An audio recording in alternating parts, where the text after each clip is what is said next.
అందమైన చర్మ సౌందర్యం మీ సొంతం. Second aqua radiance deep cleansing gel.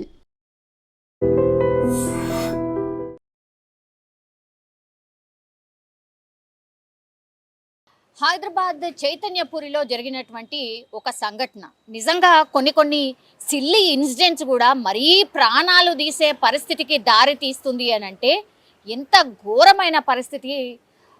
కొన్ని విషయాల్లో మనకే అంటే ఆశ్చర్యం వేస్తుంది కొన్ని ఇన్సిడెంట్స్ని చూస్తే. ఎందుకంటే చైతన్యపురిలో నాగిరెడ్డి నివాసం ఉంటున్నాడు. అపార్ట్మెంట్ కల్చర్ మనందరికీ తెలిసిందే.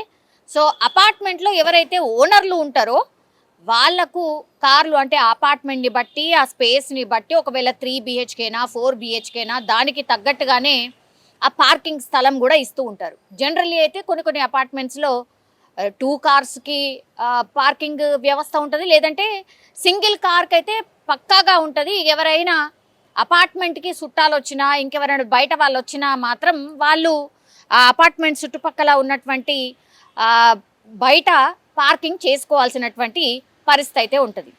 నాగిరెడ్డి, ఈయన పేరు వచ్చేసి నాగిరెడ్డి, చైతన్యపురిలో నివాసం ఉంటున్నటువంటి పరిస్థితుల్లో యాక్చువల్లీ 13 సంవత్సరాలుగా ఆయన రియల్ ఎస్టేట్ బిజినెస్ చేస్తూ ఆయన యాక్చువల్లీ ఖమ్మం జిల్లా సత్తుపల్లికి సంబంధించిన వ్యక్తి. బట్ 13 సంవత్సరాల నుంచి కూడా ఇక్కడే ఉండి సెటిల్ అయ్యి రియల్ ఎస్టేట్ చేసుకుంటూ ఇక్కడే జీవనం సాగిస్తున్నటువంటి పరిస్థితి. అయితే జస్ట్ ఒక పార్కింగ్ గొడవ అనుకోండి. పార్కింగ్ గొడవ అంటే ఎట్లా అంటే ఆ అపార్ట్మెంట్లోనే ఇంకొక ఆమె రాజమండ్రికి సంబంధించిన ఆమె నివాసం ఉంటుంది అద్దెకి. సో వాళ్ళ ఇంటికి వాళ్ళ మేనల్లుడు వచ్చిండు. అతను చుట్టం సూపుగా వచ్చిండు. అయితే ఇప్పుడు ఈ నాగిరెడ్డి ఎవరైతే ఓనర్ ఉన్నారో ఆయన పార్క్ చేసిండు కారు, ఆయన వెళ్ళిపోయాడు పైకి. ఇప్పుడు అదే అపార్ట్మెంట్లో రాజమండ్రికి సంబంధించిన ఇంకొక ఆమె కిరాయికి ఉంటుంది. దానికి వాళ్ళ చుట్టం సూపుగా ఆమె మేనల్లుడు రావడం జరిగింది. ఆయన కూడా ఆయన కార్ని పార్క్ చేసి వెళ్ళినటువంటి పరిస్థితి.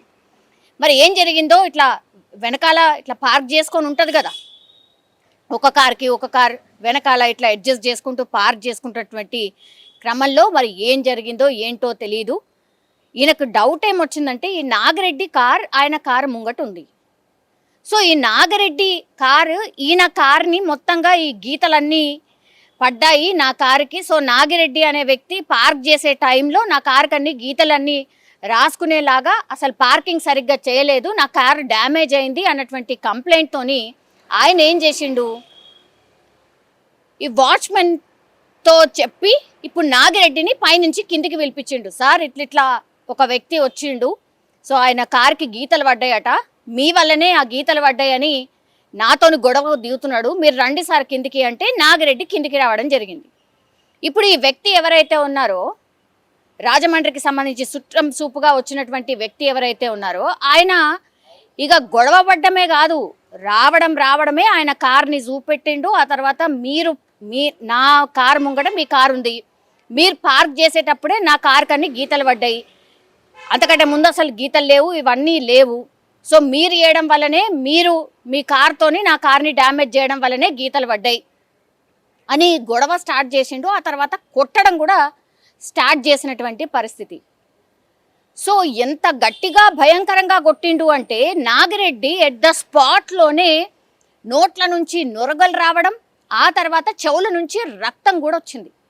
అంత భయంకరంగా ఈ చుట్టం సూపుగా వచ్చినటువంటి వ్యక్తి, అందులో ఆ బిల్డింగ్లో కిరాయికున్నటువంటి ఒక ఆమె ఇంటికి రాజమండ్రికి సంబంధించిన వాళ్ళ ఇంటికి వచ్చినటువంటి ఈ వ్యక్తి, చుట్టం సూపుగా వచ్చినటువంటి ఈ వ్యక్తి ఏకంగా అందులో అపార్ట్మెంట్లో నివాసం ఉంటున్న ఒక ఓనర్ మీద జస్ట్ కార్కి గీతలు పడ్డాయి, దానికి నువ్వే కారణం అంటే నిజంగా చూసింది లేదు, దానికి సంబంధించి అసలు సీసీ ఫుటేజ్ ఉంటుంది, ఇంకేమన్నా ఉంటాయి, వాచ్మెన్ని అడగచ్చు, అవి ఏమీ అడగకుండానే క్రాస్ చెక్ చేయకుండానే పూర్తిగా ఆయనని కొట్టడం, ఆ తర్వాత స్పాట్లోనే పాపం నాగిరెడ్డి అనే వ్యక్తి కింద పడిపోయి నురగ రావడం, ఆ తర్వాత చెవులకెళ్ళి రక్తం వచ్చింది.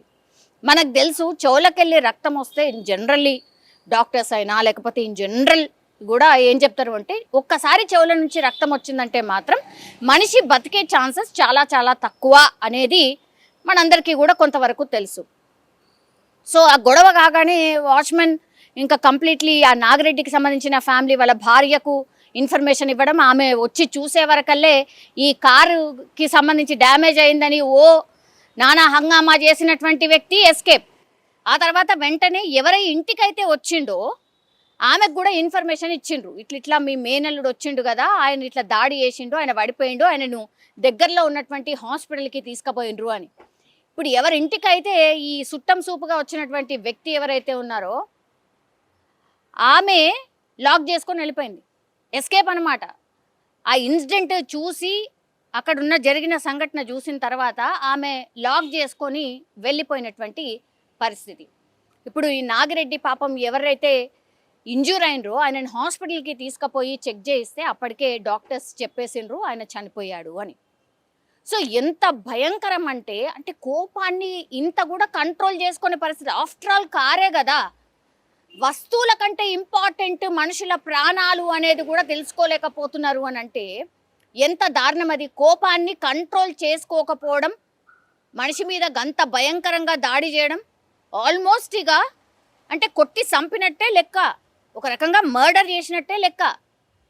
ఇప్పుడైనా ఎస్కేప్ అయినటువంటి పరిస్థితి. ఎవరింటికైతే వచ్చిండ్రో ఆమె కూడా అక్కడి నుంచి ఎస్కేప్ అట. సరే తర్వాత పట్టుకుంటారు చేస్తారు అది వేరే విషయం, కానీ చిన్న పార్కింగ్లో జరిగినటువంటి చిన్న గొడవ, అది కేవలం కార్కి ఏదో గీతలు ఇట్లా రాసుకపోయినాయి అనే చిన్న గొడవతోని ఎంత గట్టిగా కొడితే పాపం ఆయన చనిపోయినటువంటి పరిస్థితి. ఇప్పుడు ఆ కుటుంబం అంతా ఆగమే కదా, ఎంత దారుణం అది. సో ఇట్లాంటి ఇన్సిడెంట్స్ చూసినప్పుడైనా దయచేసి కోపాన్ని ఒకటి కంట్రోల్ చేయడం అనేది ఎంత ఇంపార్టెంట్ అంటే ఒక ఫ్యామిలీని మొత్తంగా కూడా నడి రోడ్డు మీద పడేసినట్టు లెక్క.